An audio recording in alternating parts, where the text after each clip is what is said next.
पूजा वाराणसी से पूछ रही है। हाँ महाराज जी, मन को बार बार भटकने से कैसे रोका जाए हाँ। ताकि ध्यान में स्थिरता आ सके?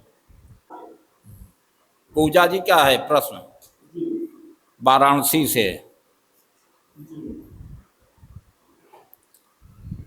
मन तो चंचल है ही, गीता में भगवान ने कहा भी है, मन एव मनुष्याणाम कारणम बंध मोक्षयो। हम आपका बंधन, सांसारिक बंधन में अगर हम आप पड़े रहते हैं तो मन ही कारण है, और जब वैराग्य दृढ़ हो जाता है तो सांसारिक बंधन से जब हम उचाट ले लेते हैं, विराग हो जाता है, तो हम मोक्ष के मार्ग की ओर अग्रसर होते हैं। वो भी कारण मन है। अब मन को स्थिर करने की जो बात है, तो बाह्य रूप से मुझे संयम बरतना होगा, अपने खान पान को पवित्र करना होगा, अपने शयन कक्ष को शुद्ध रखना होगा, शरीर पर वस्त्र जो है वो बहुत ही सात्विक और साधारण धारण करना होगा, और मंत्र जप का अभ्यास करना होगा। इतना जब हम, और वाणी का व्यवहार यानी कम से कम बोलना, जब इतना हम समायोजित करके चलेंगे दिनचर्या में, अपने दिनचर्या में जब इतना हम पालन करके बढ़ेंगे, तो 1 या 1.5 साल बाद अपने आप मन स्थिर हो जाएगा। और जब मन स्थिर हो जाएगा तो ध्यान में अपने आप जो है उपलब्धि हासिल हो जाएगी। तात्पर्य है गुरुजी कि मनुष्य को संयमी होना चाहिए। हाँ, हर चीज में संयम होना चाहिए। संयम होना चाहिए। राहुल जी इंदौर से हैं, उनका कहना क्या केवल कर्म में निष्ठा ही भक्ति है? क्या केवल कर्म में निष्ठा ही भक्ति है, या भगवान का स्मरण भी उतना ही आवश्यक है? कर्म में निष्ठा की जो बात इस बच्चे ने कहा, इंदौर से है ना? जी गुरुजी। क्या नाम है? राहुल जी इंदौर से लाइन पे हैं। राहुल जी जो है, जो प्रश्न किए कि कर्म में निष्ठा रखना ही भक्ति है, अथवा फिर आगे क्या बोले? क्या केवल कर्म में निष्ठा ही भक्ति है, या भगवान का स्मरण भी उतना ही आवश्यक है?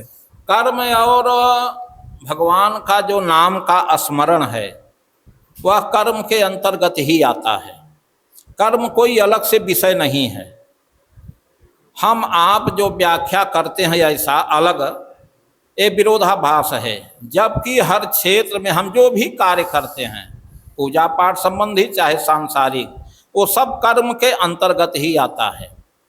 तो कर्म और ईश्वर का भजन दोनों लगभग एक हैं, ये दूसरे नहीं हैं। बस अपने समझ को ठीक करना है। और रही चीज़ें कि हम कर्म हमारा सही ढंग से हो, यानी दिनचर्या सुबह से शाम हम जो भी काम धाम करें उसमें कोई त्रुटि न हो, सही हो, उसका इतिहास अच्छा हो, लोकोपभोग्य हो, कल्याणकारी हो, इसके लिए प्रभु का नाम का स्मरण जरूरी है। कारण जैसे हम कोई विषय क्लास में पढ़ते हैं या अध्यापक लोग बोलते हैं, तो हम उसको सही ढंग से उस ज्ञान को प्राप्त करने के लिए कागज और कलम साथ में रखते हैं।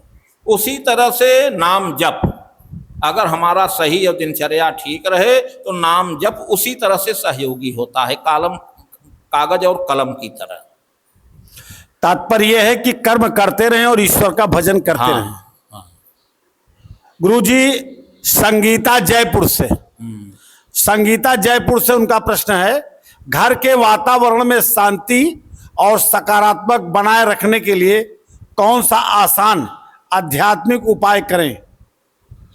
घर को सकारात्मक और शुद्ध वातावरण बनी रहे घर में, तो प्रथम तो दृष्टया ये ध्यान देना चाहिए कि घर का जो वास्तु है, वास्तुशास्त्र, वास्तु के अनुसार शयन कक्ष किस दिशा में हो, रसोई किस दिशा में हो, स्नान गृह किस दिशा में हो, पूजा स्थल किस दिशा में हो, ब्रह्मपद यानी आंगन कैसे हो, क्या हो, इसका पहले वास्तुशास्त्र के अनुसार पहली बात तो ये ध्यान देना चाहिए, जिससे सकारात्मक ऊर्जा का शुरुआत हो सके। और उसके बाद फिर उस घर में शाकाहारी व्यंजन बने, मांसाहारी इत्यादि कदापि न भटकाया जाए। और शरीर स्नान करने के बाद स्नान करने के बाद ही रसोई में घुसा जाए, स्नान करने के बाद ही पूजा स्थल में जाया जाए, और रसोई के में जो शरीर पर वस्त्र हो काला नीला न हो, ये भी ध्यान दिया जाए। और उसी तरह से पूजा स्थल में काला नीला वस्त्र न हो। इन सब चीज़ों का ध्यान जब हम देंगे तो वास्तविक रूप से घर का वातावरण सकारात्मक और शुद्ध बना रहेगा। गुरुजी मान लीजिए घर जो है वास्तु शास्त्र के अनुसार ना बना हो, पूर्व में बना हो, और ऐसे स्थिति में व्यक्ति निवास कर रहा है, तो उसके लिए क्या करना चाहिए? उसके लिए, और अगर ऐसी है विडंबना, ऐसी कभी कभी परिस्थिति आ जाती है, तो आप अपने घर के मुहार के ऊपर गणेश जी की प्रतिमा स्थापित कर दीजिए। जी जी।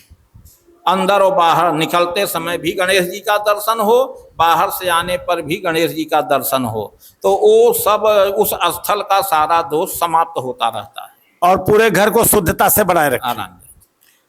गुरुजी दीपक दिल्ली से प्रश्न कर रहे हैं, जब बार बार असफलता मिले तो क्या वह कर्मों का फल है या ईश्वर की कोई योजना?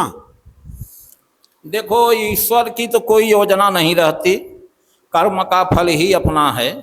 क्योंकि जितने जीव प्राणी हम आप संसार में अवतार लेते हैं, तो जो हम करते हैं तो संचित क्रियमाण प्रारब्ध, जैसे कोर्ट कचहरी में आपके खेती बाड़ी का कागज जो होता है 3 जगह जाता है ना, उसी तरह से हमारे परमात्मा के कोर्ट कचहरी वाले जगह में भी 3 प्रति तैयार होती है। उस प्रतियों का नाम क्या है? संचित क्रियमाण प्रारब्ध। संचित क्रियमाण प्रारब्ध। तो क्रियमाण क्या है? जो हम करते रहते हैं, सुबह से शाम जितने बरस तक हम जो कार्य किए, और उन कार्यों से जो त्रुटि हुई, जो अच्छाई हुई, उन सब का विवरण संचित हुआ। माने लिखित रूप में जैसे कागज में एक फाइल तैयार होता है, आप लोग करते हैं ना, जी जी। उसी तरह से परमात्मा के यहाँ भी गजट में फाइल में तैयार होता है, उसको संचित कहते हैं। तो संचित में थोड़ा थोड़ा करके परमात्मा आपको समय समय पर इंगित करता है जी।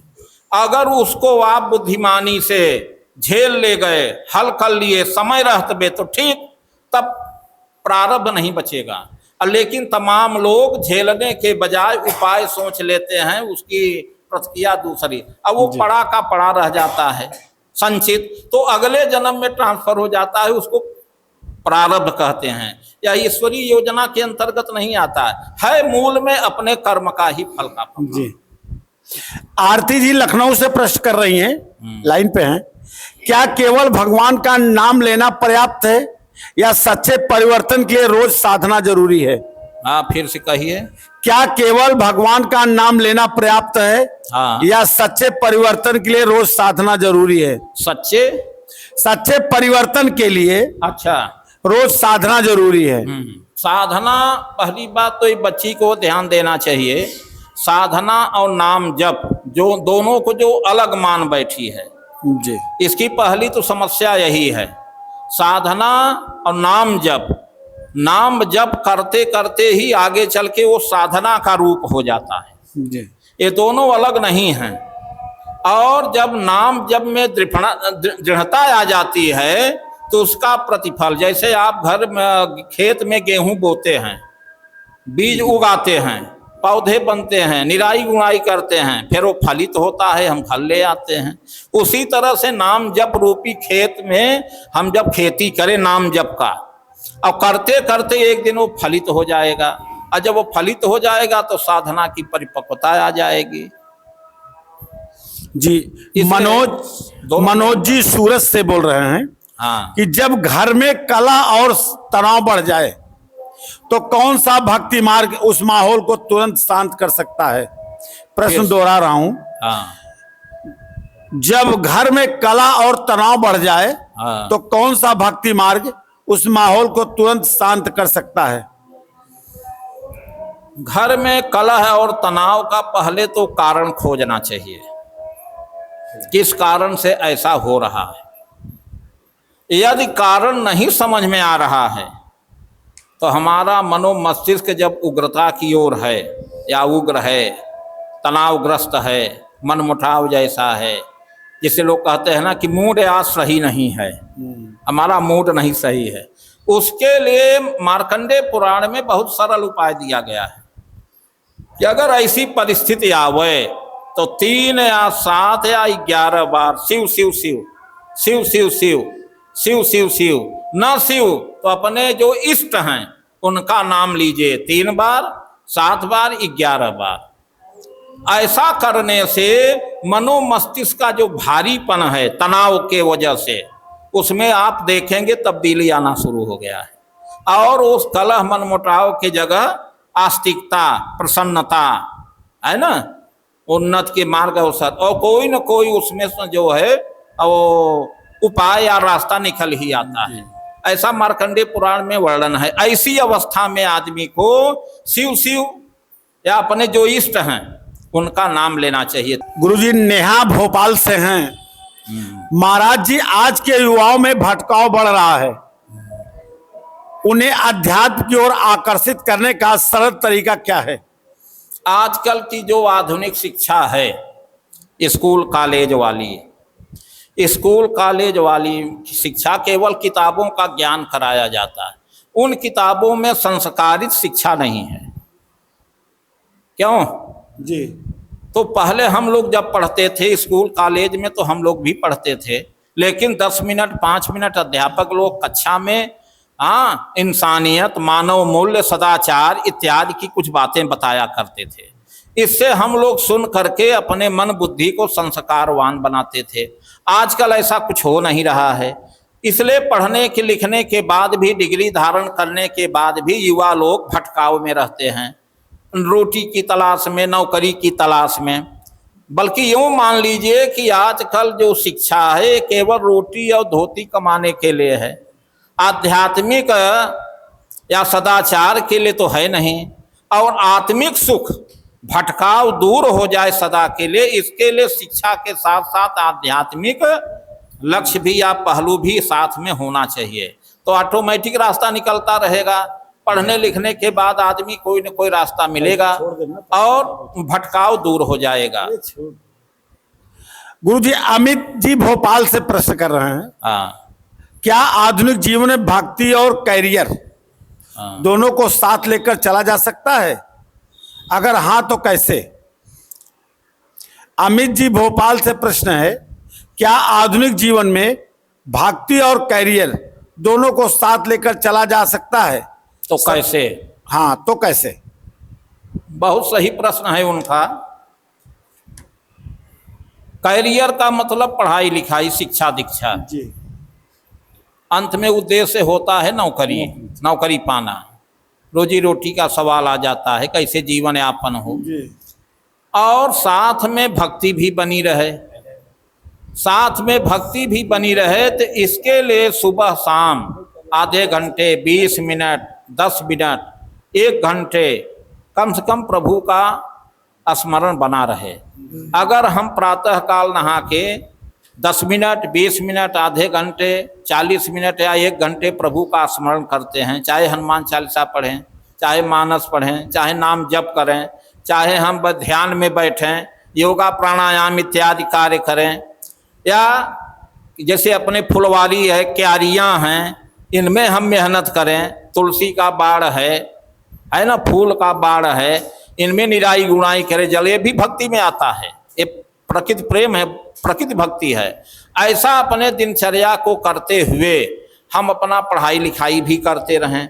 फिर सायंकाल हो जाए तो हाथ पाँव मुँह धुल करके फिर हम हरि स्मरण में बैठ जाएं, चाहे 10 मिनट चाहे। इस दोनों को साथ में लेकर के अगर हम दिनचर्या में चलते हैं, आगे बढ़ते हैं, तो आगे जो है यही फलदायी हो जाता है। तात्पर्य यह है कि अपने पूरे जीवन में हाँ, कुछ क्षण प्रभु के लिए भी समर्पित करना चाहिए चाहिए और शेष अपना कर्म करना चाहिए।